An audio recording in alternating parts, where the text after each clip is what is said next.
I got a brother that's next to me, Ed, and he went in World War II, and he was on the B-26 Mitchell, the bomber. He stayed in, and after he got out, and well, he got his commission after he got out, so he went to his school in East Carolina. Got his commission and stayed in the Air Force. And he had in 30-some years, a little over 30 years there. And when he started, he was a private like the rest of us. When he got out, he was an 06 bird colonel. Tell me what you remember of December 7th, 1941. How old were you, and how did you react? Well, in 27, I was born in 22, so I was 15. And this told many times, was in the Paramount Theater at Goldsboro, North Carolina. They finally go where they had movies on Sunday. That's the only time country kids could get to town on Saturdays. And when we walked out, I heard the sound extra, read all about it from Pearl Harbor. And so we knew what was going to cause a complete surprise to us. And the three of us made a pact to stick together, but it never happened. Two of them went in the Navy, but they were not together, and I was in the Army.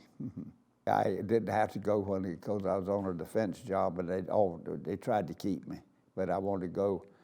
I left my draft status in Goldsboro, North Carolina, and I was working in Williamsburg out there. And I didn't want to go with somebody I didn't know, so we went down and quit on the job. And these 3 bus loads from Goldsboro went down. And there's 2 more guys from Grantham that I knew very well. And when we got down, we were sworn in, they got a serial number and everything, and all had the 7 days home to get ready. I went hunting with a friend of mine and stayed out in the cold too long. And when I got back to Bragg, I took my exam, and I was feeling very under the weather. And it took my temperature, and next thing I was in the number 2 station hospital. And I did not go with any of the guys on the bus from Grantham. I went from there to Plattsburgh Barracks, New York. And one of my favorites is I got a very cool reception, 18 below, when they got on the train. And we were in Plattsburgh for a good while, and then they would put my foot on terra firma on the ground. There was ice and snow until sometime in March. And then we did bivouac at a place called Macomb Reservation out there. And that marked that a lot of folks are here. It's hell of on the hill over there with Dannemar State Penitentiary. You can see the heat and the steam and the lights over there. They were nice and warm, but we didn't want to trade places with them. And so sometime in May, I was on some kind of detail there, and I don't remember exactly what I was doing, checking some on the grounds. And I came across this typical lake house with a screen in the front porch.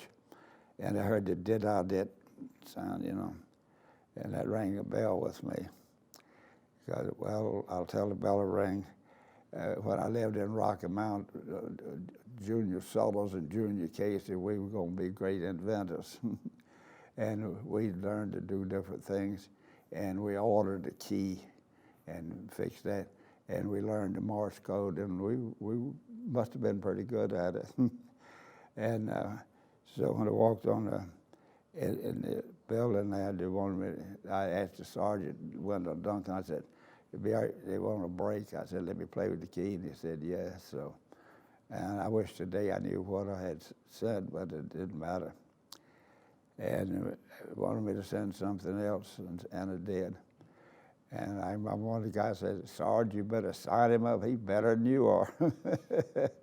And 2 days later, I was in communications, and I have not been to Army Communications School yet. So I was just a lucky thing in childhood I did. At Fort Bragg, they sent us on there. Oh, that's a little interesting story. We were all sworn in, and we know we had been transferred, But we didn't know where we were going. They did not tell us.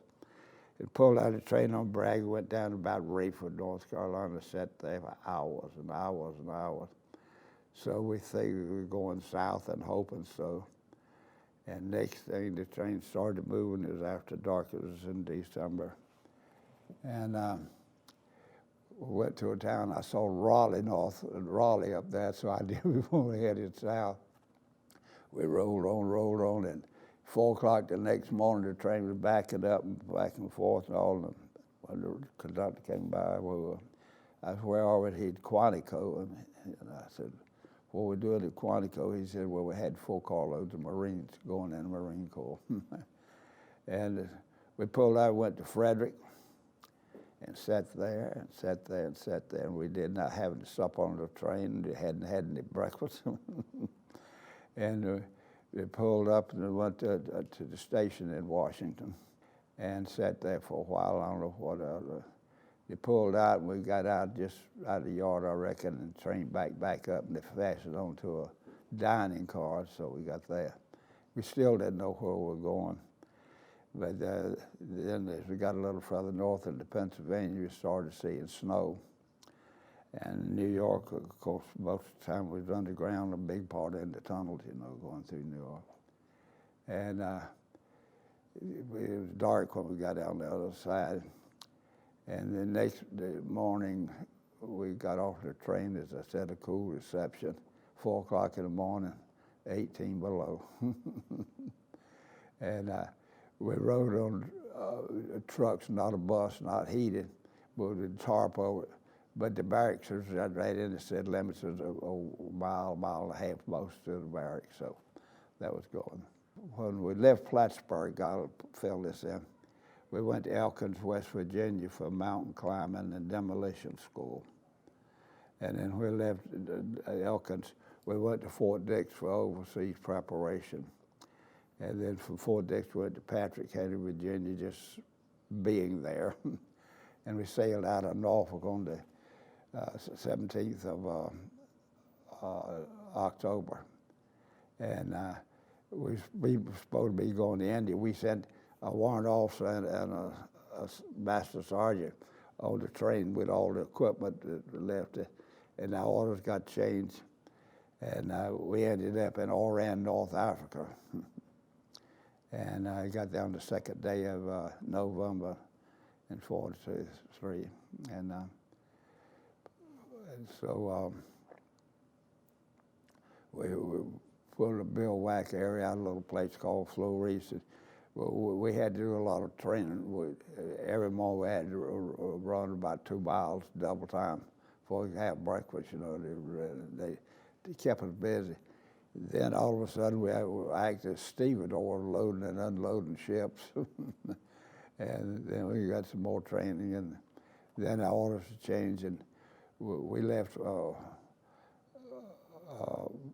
and went to Morocco on the 40 and 8s. Have you heard of the 40 and 8s? I'm sure. You know what the 40 is? Explain them. Pardon? Explain that. 40 and 8s is 40 humans, 8 cheval, 8 horses. And you didn't know when they had horses in there before you. They were some of them. Most of the one we were on was hadn't signed the horses in it, but that's what the 40. That was very popular during World War I. My daddy taught me that many years ago. We got to England in January, and about the 15th of January, and then we went down to a place called Camp Hursley. And we were doing training there now, and have a right to, and there's a little story there. I was in communication, but my radios were somewhere in the India, on the ocean or somewhere. First sergeant asked me, said, "You want to work at the PX?" And of course, being real smart, I said, "Sergeant, I don't particularly want to work anywhere." We got along real good together. He said, "Okay, you can do field training," but he says, "There's a job at the PX open," and says you can't go to work until 2 o'clock in the afternoon, and you can't open until after 5 during the weekdays. I'll take it. And that was quite an experience, that too.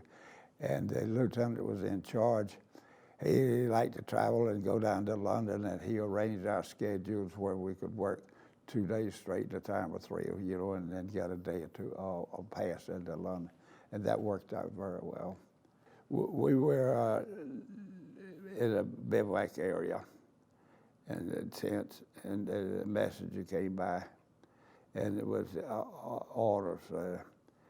And Captain Blumenstein was the man there. They gave me orders. The guard came armed and would escort. And when I read the orders, it was D-Day plus 1, 2, 3, 4, 1, 2, 3 rather.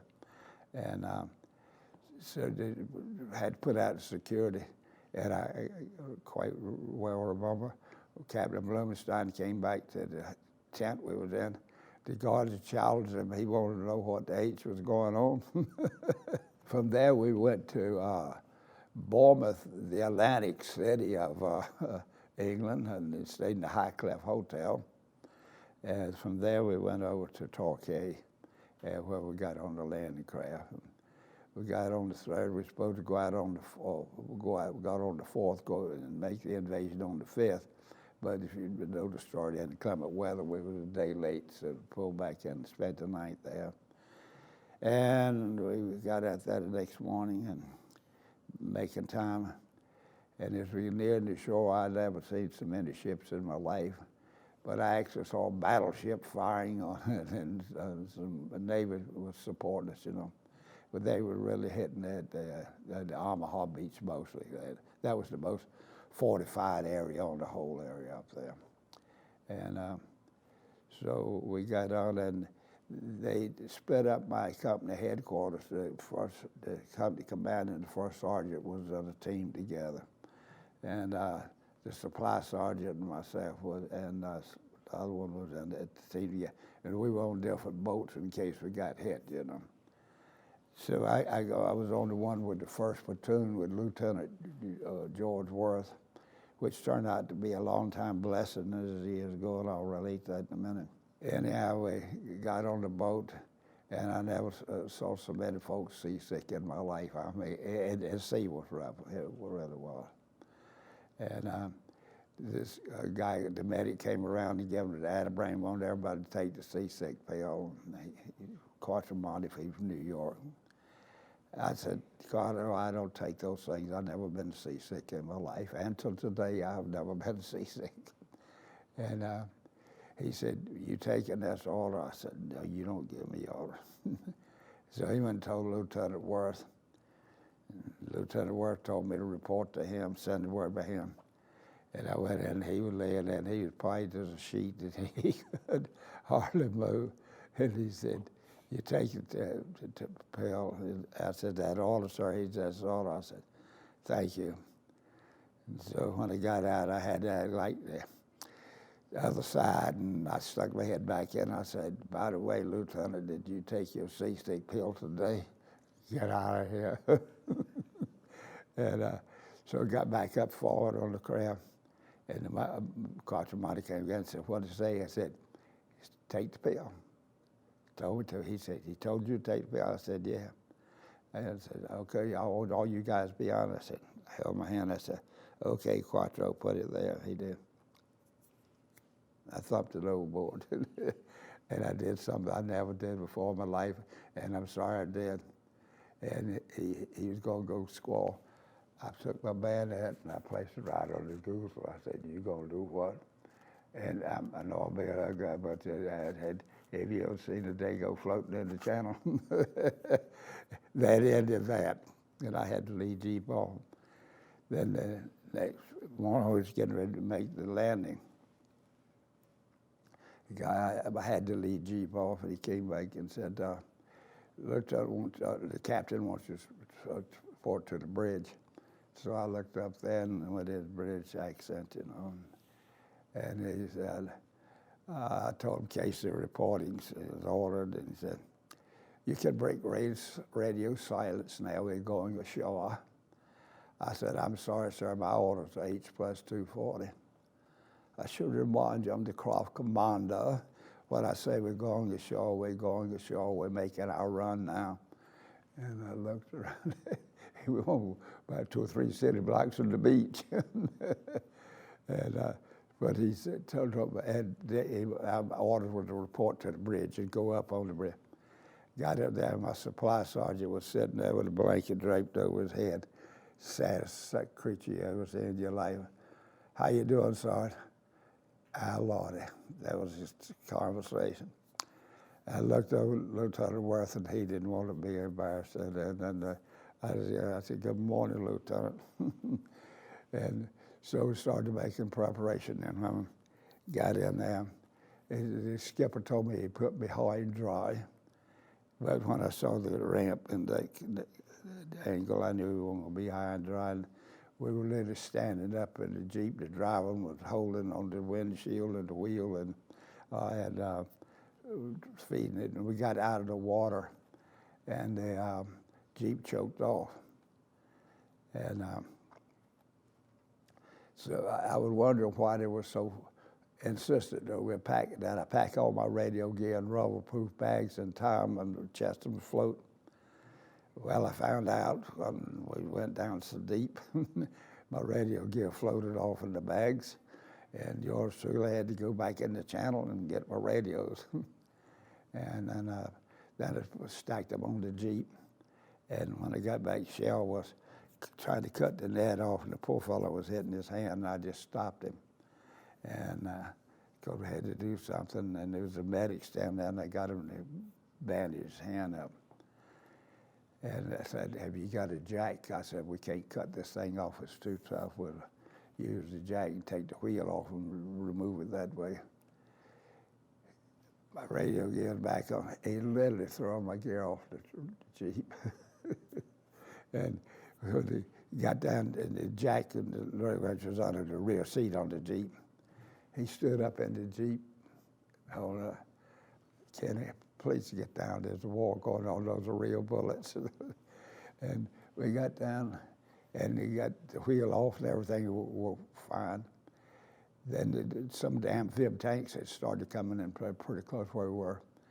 And there was a big Navy says line with a big eye in it.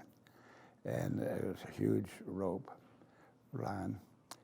And I tied the freight into the bumper of the Jeep. A couple of tanks come by, and I asked the guy, I said, let me pull on it. I didn't ask anybody else. Another Jeep come by, and I just dropped it over there anyway. Just went a few feet, and it started up, all right. So we got on, and then we went, and I reckon I saw the first bridge. It was a treadway bridge going in, and it led to St. Mary Glees. And the Germans had knocked out our lead tank on there, and also, of course, they had got them take care of the 88 and the machine gun they had. So I was under no fire whatsoever there, and we got the traffic on. It went through St. Mary Glees and St. Marie de Mont, and we were going. And it was late on the D+1 before I ever saw the Captain Blumenstein, the first sergeant again. But we had radio contact, but it was going. Then we went on down into the hedgerow country, and one that I'll never get over. We was out from St. Jean today, and we lay in minefields, and we had a new lieutenant, and he was very frightened. And he and I had ate famous sea ration together, sitting there talking on the day before the accident. And Captain Blumenstein gave me a note to go down to give it to Lieutenant St. John, or to this lieutenant rather. And when I got there, they were taking the mines and putting the web on and pulling the pins and loading them back on the truck. I said, you don't do that. You don't pull the pin until the mine is in place.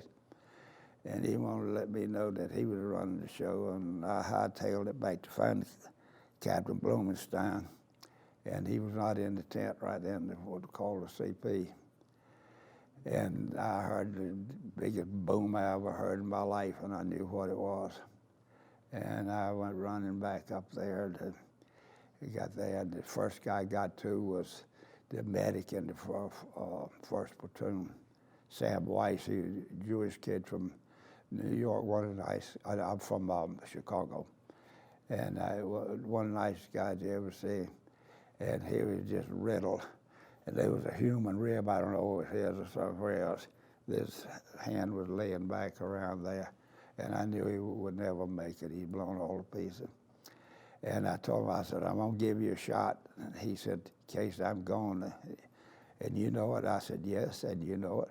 I said, but we're gonna ease the pain if we can. And I gave him a shot, and I'd go to this one if he had a pulse. I would give him a shot, and I'd very carefully give him in muscular, not intravenous, because I was afraid to use the morphine. I'd get it too much in the wrong place. And so I kept going, and I don't know, I'd done 6 or 8, 9, 10, I don't know, quite a few of them. And I felt a hand on my shoulder. And I am afraid of snakes. But when I looked up, I saw those entwined serpents on the medical day. That was the prettiest things I ever seen in my life. And he wanted to know if I need any help. And he was captain from the 101st Airborne. And he had his medics with him. They took over. He said, don't go away. I want to talk to you. And so they brought me in. When he got through there, he sat down, he got my name and rank, serial number, and all how to get it was, and got me to tell him the story about what happened. And he said, what you did here today is you're going to be well remembered. And I said, I'm not looking at anything. I said, I just want to know that I did the right thing. And he assured me I did. And so he gave me his name, rank, and stay in touch with him, because we were working with the 101st in and out, back and forth. And about, I think 4 or 5 days later, we ran across a section of what the 101st, and I said, oh boy, I can see my buddy now. And he pulled in there, and I walked in this tent they had set up there. And that's the first time I ever wanted to hit a paratrooper. And I said, what can I find Captain so-and-so? So, you're too late, buddy. He got it yesterday. And from then on, we moved in and further into the hedgerow country. And it was lighter things we organized. And we got up one morning, it was nice and quiet, and the firing was in the distance. And I saw a farmhouse up the road up there. I told First Sergeant, I said, you know, we haven't had any fresh eggs and fresh milk, anything since we left Patrick Henry, Virginia. It's been over a year. I said, about a year. And I said, I'm going to make a recon patrol down the road, and he agreed that I needed to. And we got there, and this guy from Tennessee, and he had, you know, he gave us a French and English dictionary book for reference when we left England. And Malone read his over and over and over. And when we were walking down the road, he said, you better let me do the talking. I said, well, fine, no problem. And as we approached, they got up to the lady, and you could she was outside. You could tell she was scared to death. And what did Malone do? How? Indian Southwest. And I said, she doesn't understand that. I said, it'd be all right if I try. I said, yes. I said, bonjour, madame, comment allez-vous? I said, oh, très bon garçon. She was so glad, you know. And so we chatted back and forth, and I asked her when the Bosch party, the Germans left, you know. And she didn't speak any English at all, but I got some good information. Then the idea hit me that it's a good place to, because I saw chickens run around. Avez-vous des œufs? Do you have eggs? Oui. Combien? How many? I didn't know. I ordered 12. That's what you do in the States. You use tens over the units of 10. I found out it didn't matter. We got the 12 eggs. So we were just regular. And then I decided we want some milk, because we hadn't had any milk since Virginia, you know, except powdered milk, you know. And I said, "Avoulet," he says, "Oui." So she, then we gave our canteens. We didn't have anything to put in. We poured the water out of our canteens, and she filled it with the water.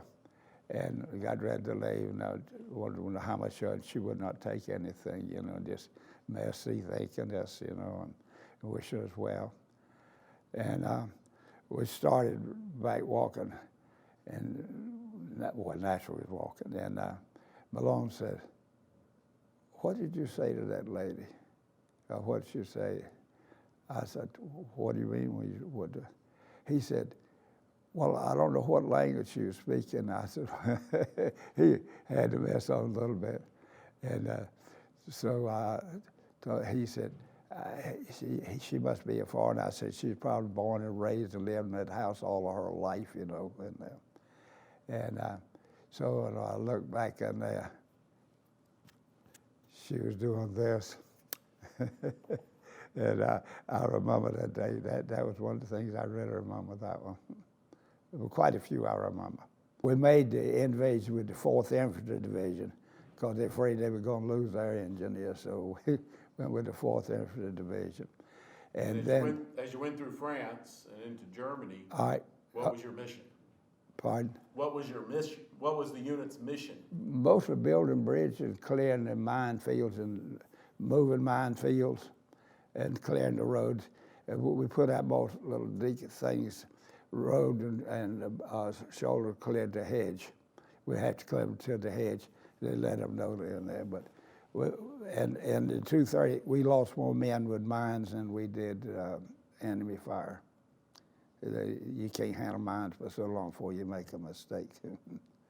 Did your unit lose any men on D-Day? No, we did not lose a man on D-Day. We had a couple hurt, but I don't think that was related to enemy fire. I think it just accidents. But how many bridges did you build?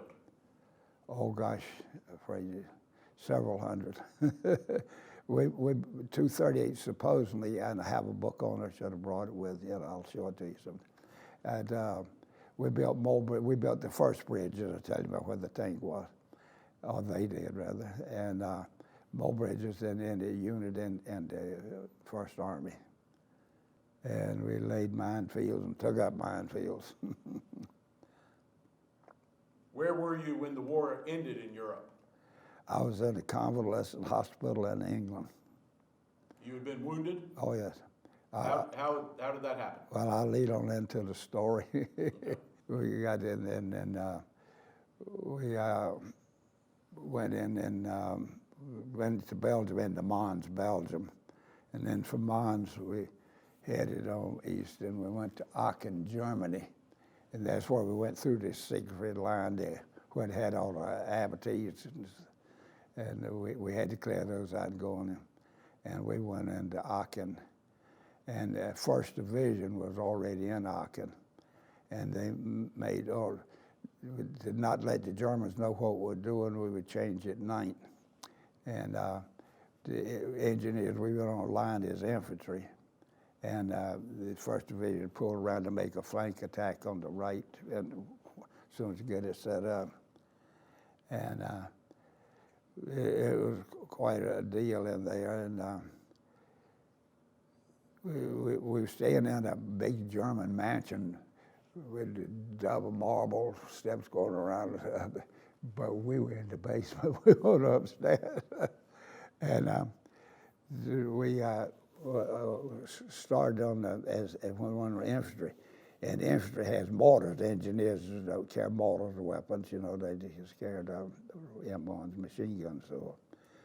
And so when they got Lieutenant Chandler came in, and he was a mortar director. And we got up to the upstairs and used a periscope, not a telescope, but a periscope. You don't get in front of the window. And that was quite an experience. And I was going on with this and that. One day he said, "Would you like to do a fire mission?" I said, "No, I better not do that." He said, "I'll guide you through." So he actually let me do the broadcast, or giving instructions of formation. And so we kept staying there and couldn't get away. And but things had quietened off when we knew it was something going to happen. And one morning I was up there and I looked at it, and then with my BC scope, I saw the biggest white flag I've ever seen in my life. I thought white flag was like a pocket handkerchief, you know. This one was on a long pole. And so I kept looking, and as it get advanced in, I said, that's Sergeant Hazel and Sergeant Paget. They had gone too far out.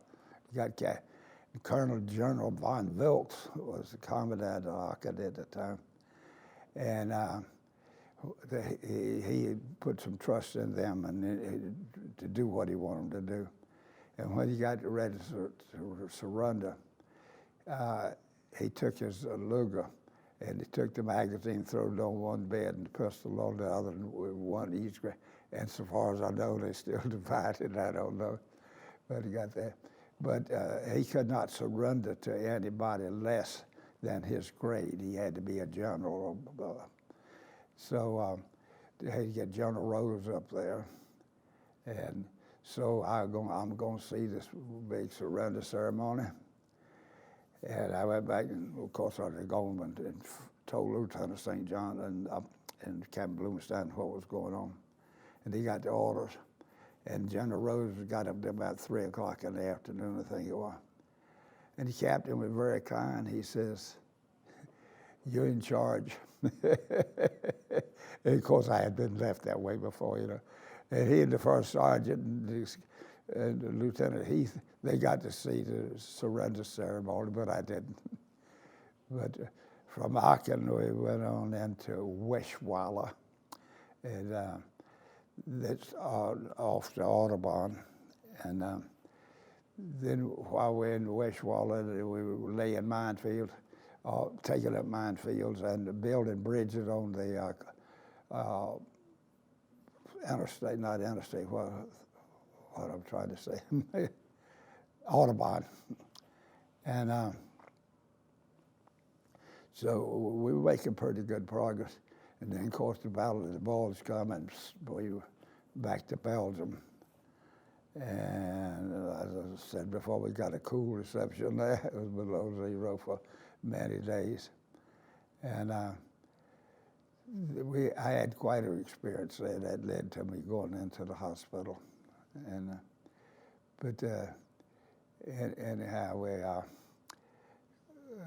moved in a little town, M-Y, spelled M-Y, but it was pronounced me. I don't know why. But the man in there could speak English and Flemish. Well, in Belgium, they speak Flemish, German, well, you know Flemish. And so I was able to carry on conversating with him quite a bit. And so we were sitting there, and the lights went out. And then they came back on dim and went back down and stayed real dim. And we had a brand new lieutenant. Well, he wasn't a new lieutenant, but he was new to our outfit. Someone said, "Lieutenant wants to see you outside." And I'd already pulled my boots off, but I got them back on, went outside. And this poor guy was stringing communication wire, and on this steel tower, the high voltage tower, transmission line. And he got too far, and his helmet hit one of the lines, and he was laying up there dead.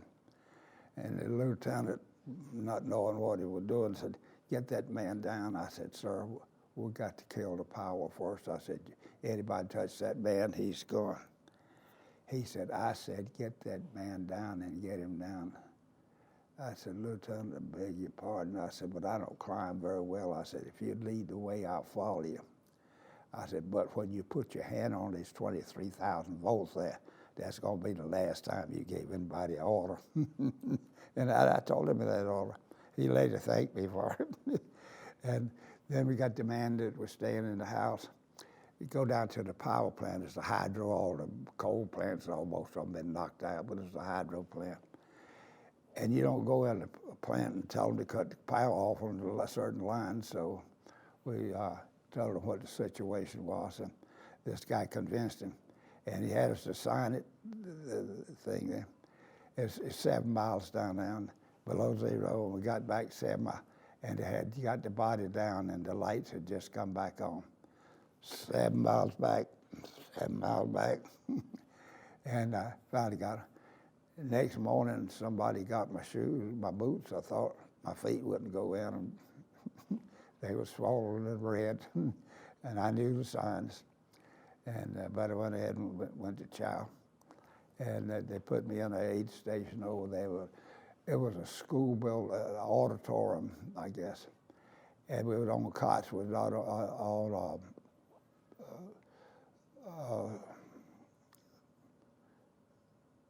what am I trying to say? With the carry body on. Stretcher? Stretcher, thank you. I couldn't say it the same way. But, that's what we're laying on, and you couldn't have your shoes, socks on. And about 2 days, I told this captain, the doctor, and I said, if you let me get back to my outfit, I said, I'll make arrangements to stay better than this and make room for somebody else. And he very kind, he did, and I went back, and of course I had to stay around for days. You couldn't wear. Then we moved to the little town of Wassy in Belgium. Somebody pronounced it Wassy. And we stayed, they put me at a Belgium home, a family named Fivette. And so they were very nice to me, and of course, I had to keep my shoes off because I was wearing the socks, and they just stay there. But it was a warm temperature in there, that was fine. And the elderly lady there, the mama, named Josephine Fivette. And typically in Europe, if you've been there, a lot of the houses, they have the milking room and the cream separator built right onto the house, in the rural area. And every morning when she'd go out to milk the cow every afternoon, she'd stop and give me a hug and kiss while my chair. Then she'd get out to the window and tap on the window and say, cuckoo. I didn't understand it. So when Austin got in, I said, "Buko mama called cuckoo fake one." He said, "Well, in America you have the eagle, your national bird." I said, "That's right." He said, "In Europe we have the cuckoo, the most magnificent bird of all Europe." I said, "Okay, you guys heard that." But it was a wonderful stay there. We were really pampered, I was. And the day we left and standing on the truck in one of my memoirs, I said, and I looked down, and I said all the Fivette family was standing out there crying, and I noticed there was moisture in my eyes. And then we went back to Eschweiler and then to Weschweiler, and then to do Weschweiler, and the three of us that had been nominated for oil at the time, and we said then the woman would report to Lieutenant St. John at 7 o'clock that night in this house in the quarters, we called it then, and there's two other guys in there, and when they came in, I said, "What way in for?" They didn't know. And Lieutenant St. John came in and said, "At ease, gentlemen." I said, "Watch it, boys. Lieutenant, old gentlemen, the enlisted men." So, well, we got along real good together, we're in combat life. He said, "For the benefit you gentlemen and Casey," he said, "you've been nominated for OCS." And and he said, I came through the ranks. He said, I went in as an enlisted man. And he said, I made staff sergeant and I went to OCS. He said, there's two sides of that coin. He said, but I can tell you the scariest day and the most unpleasant day you'll ever have is the day they pin those gold bars on your shoulder. And everybody above you is going to look down on it, and all the folks you knew go, how in the hell did they do that? It's typical Army lingo. And so we was at close to Durham at a paper factory, and they had us up and they patted us on the shoulder. We were going back to, well, before I got there. And the next morning, I figured we'd have time to come back out by going to OCS. We were going to let them know.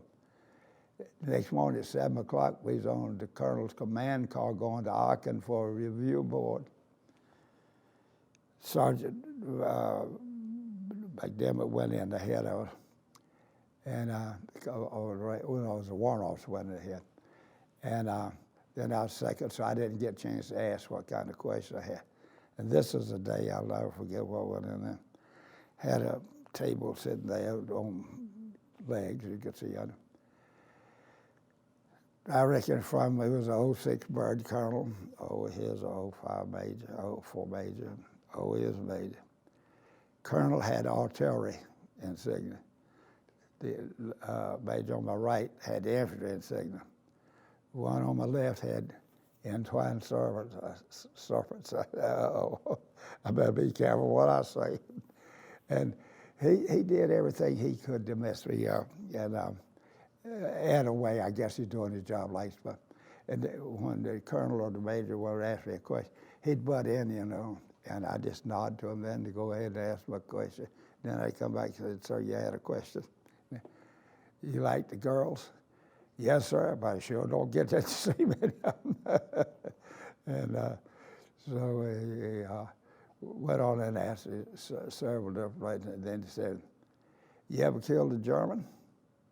I said, "It's debatable." He said, "It can't be debatable. You've either killed a German or you haven't." I said, "Sir, I've directed mortar fire. I've directed artillery fire, call it in, And I said, when the planes come over for target, I talk with the planes." And I said, "But I didn't fly the plane and I didn't shoot the ball." So I think I could tell I had scored a couple of brown points with the, but of course they had to go. But he kept on, and he said, "You have dreams?" I said, "Yes, sir." He said, "What do you dream about?" I said, "Sir, you name it, and I've probably dreamed about it." I said, no particular thing. So I got through, and I thought, if I got to go through much more of this, and they said that was all. And so I was sitting there, and I saw 3 thumbs sticking up on the table. I said, "Buddy, you go."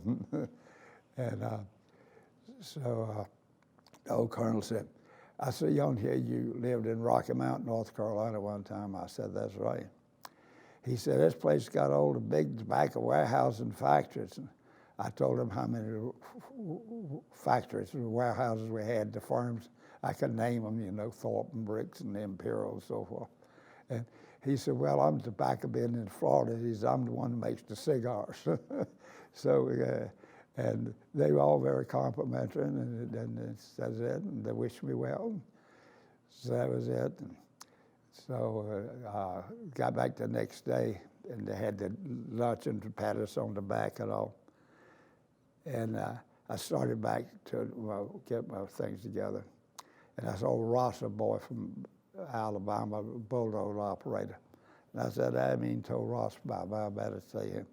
And I went over there, and so what they want me to do, run the cat for him a few minutes. Okay. And so he was gone.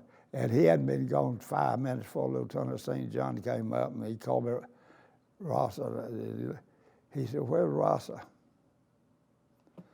And the first question was, "You drinking?" I said, because Ross, on the bulldog, you can't hear any fire, anything. You can't see the mines, But he got it. And then St. John Lieutenant St. John wanted to know if I could load the cat on the ramp's already down. I told him, so I went ahead and loaded it up for him. And when they got ready to go, all of them were pulling out and said, "Goodbye, Lieutenant." You got the regular Army signs, And so I don't know what made me do it, but I just crawled right up on that prime mover with them and went on up to it. I knew where they were going. They had a stop at a church about 2 or 3 miles down the road. Snipers were down there in that mine. And I got up there, and Lieutenant St. John was pinned down. I worked my way up there. And he was a good guy to work with. And he said, what can we do? I said, well, I said, the one thing I think you do, I don't know, it's just a guess, is work around to the back and get a shot in from the back, because they got the front covered real good. You know, most churches in rural areas probably had brick walls or stone walls around them in the cemetery. And I had this guy, Juan J. Silva, who was a Mexican from Socorro, New Mexico. And he called him Snafu, that was his code name, and that fit him very well. And so got Brenzo, one of the coal miners from Pennsylvania, to go with him. And we got a grenade launcher, M1 with a grenade launcher, and we worked around and rehearsed what we were going to do and to get this thing into the steeple if we could. And so we worked and we rehearsed and this and that, and we're not standing up, but what we're doing. And I asked Safu, do you think you'd get it in? He said, I think so. I said, well, you're going to have one shot. But it worked. It click, click, click. He got that grenade right into the opening on the steeple, and that was it. And then when we got back around, I had to show off a little things out a little bit. Drop had. I said, buddy, you ready? You can handle this now? I said, I got to go back. But I didn't go back. And then Ross wanted me to go with him on the bulldozers. So they had the tank column would stop. And we went to the sugar beet field around there, and we'd come to go to canals and fill them in and drive across. We got up to the little hamlet, well, it's like a farmer's house, I guess you say, and 2 or 3 of them. And there was a Jeep there with a lieutenant and a sergeant driver on the Jeep, and they'd hit a mine. And how we ever got that bulldozer through there and didn't hit a mine going through to push the debris out of the way, I don't know, but we got all the debris out. And when we came back, well, we're right in the same place, we'd turn around that area 50 feet away, 100 maybe.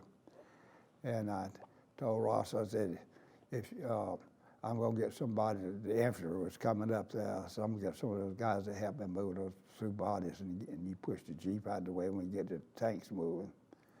And so they did, and moved it. He dropped the blade to push some debris out of the road, and I did the infantry cut, and I picked up the telephone wire they were laying to get it out of the way so the bulldozer tractor wouldn't. And the lights went out. And he dropped the blade on a mine. There was another mine there that we didn't know about. So that's where I started my 37 days in the hospital. That was in General Hospital. I was in the hospital more than that, but that was a General Hospital. I was I got a story I'll tell you. I was hit there, and where I was hit, they gave me morphine. Got to do it, they had an aid station, they gave me morphine. I told them that's too much, and so then we moved on, and I was in a tent, a hospital, going back towards Arkin, and it's 44th Field Hospital. And the nurse waiting on me to help him, and I said, do you have Lieutenant Fike? He's still with the 44th. She said, no, but it says we have Captain Fike. And she was from Elkins, West Virginia area, Davis and Parsons in the area. And that they were together discussing. And so she came back and said, Captain Fike said, for you not to go away, she's in surgery, she'll be here for wait for her. The next thing I knew, they loaded me up on the meat wagon. And next morning I woke up, I had no earthly idea where I was. I knew I was at a big, figured as a hospital. Nurse came in, I said, where am I? She said, well, you're in the Aachen General Hospital, and we deliberately would not hit the hospital in our artery all around, so the airstrike. And says, and by the way, she said, you're in the maternity ward. I said, Lieutenant, that's not where I'm hurting. I said, my head's split. And so she gave me some and I got on a train there and I went down to Belgium, Liège, and then next day we was in Paris, and they take one of the hotels for a hospital, and I had laying there on a stretcher right in the lobby on there, and this chaplain came by, wanted to talk to him, could do anything for me, and I said yes. I didn't know. I said, they told me we were going to be in this hospital a long time. And I said, I got a brother up at A55 in Mowo. He said, how did you know about that? That was a code, you know. And he said, who's your brother? I said, Ed Casey. He said, do you know whose crew is on? I said, yeah, Milligan and Mock and Tyson, those guys.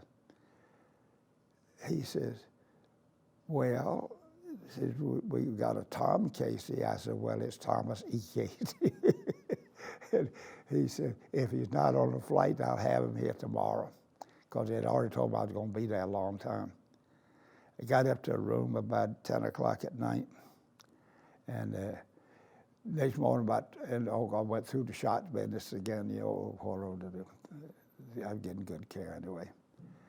About 2 o'clock in the morning, they get my things together and load me up. I said, what's happening? I thought moving to another room. They said, you're going to the UK. And so went to all of that, and got to England, and went to 74th General Hospital there, and I was there quite some time. And 37 days there, but convalescent.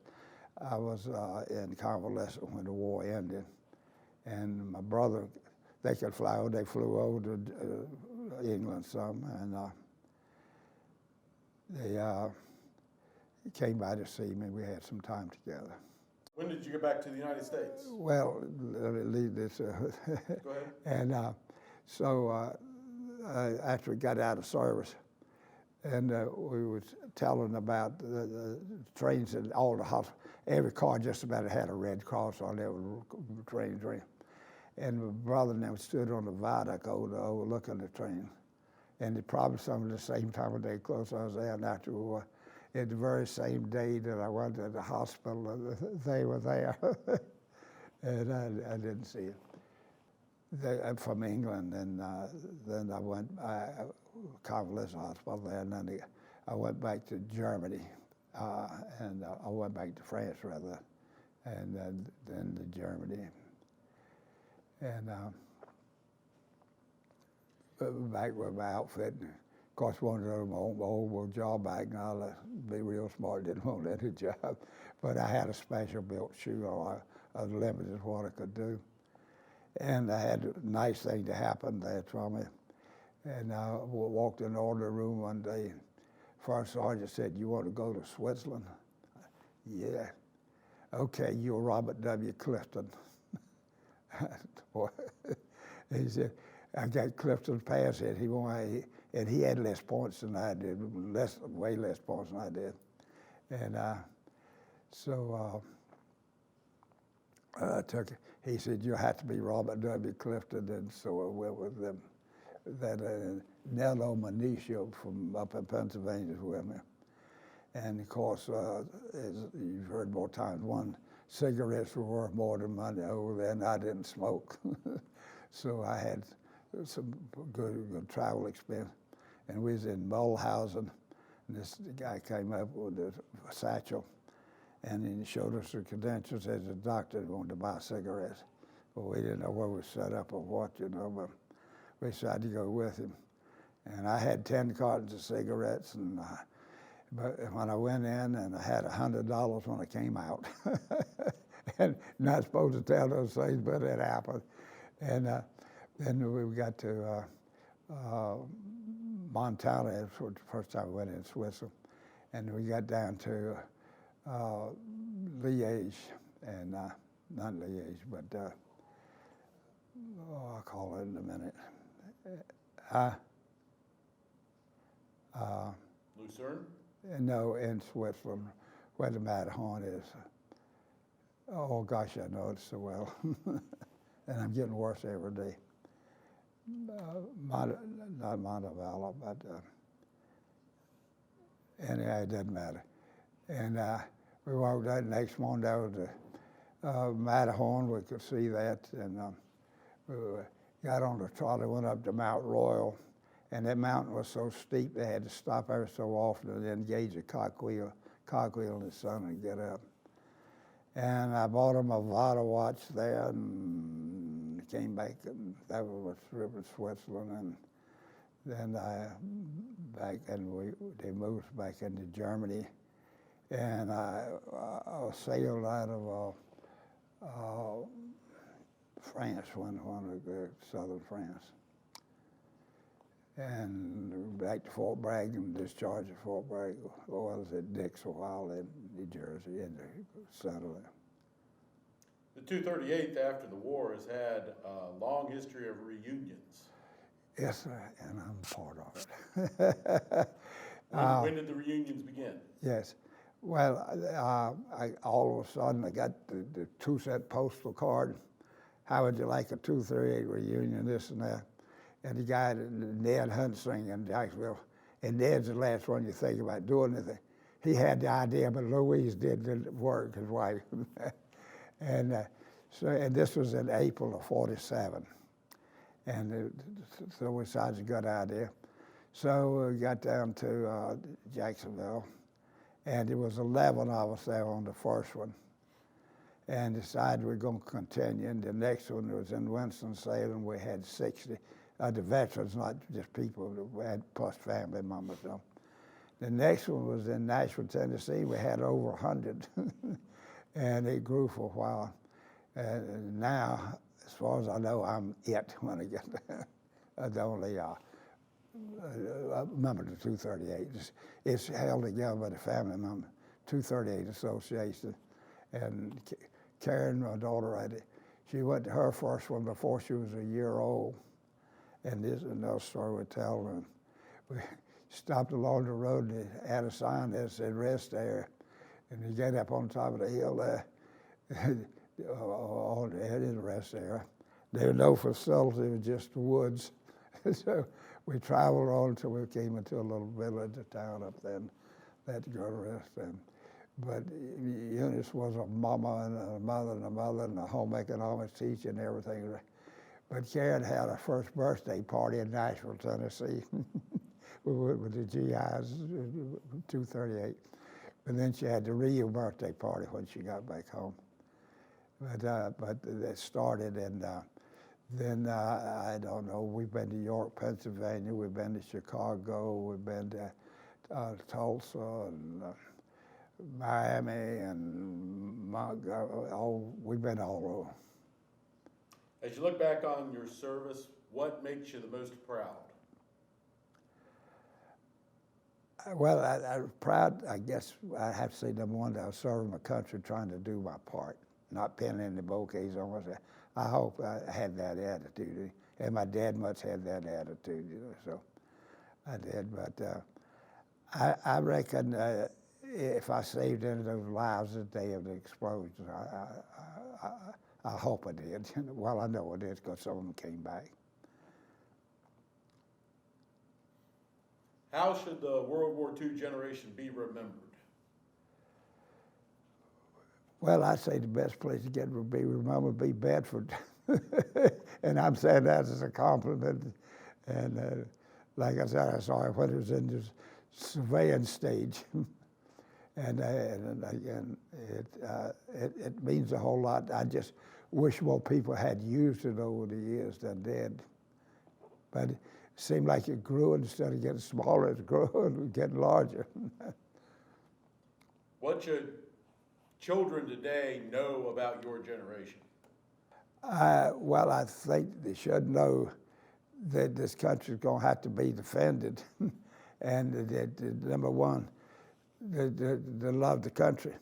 When I went to school, and probably you too, every morning we spread legions. We said the prayer every day of school, right on through. But now that's not allowed anything.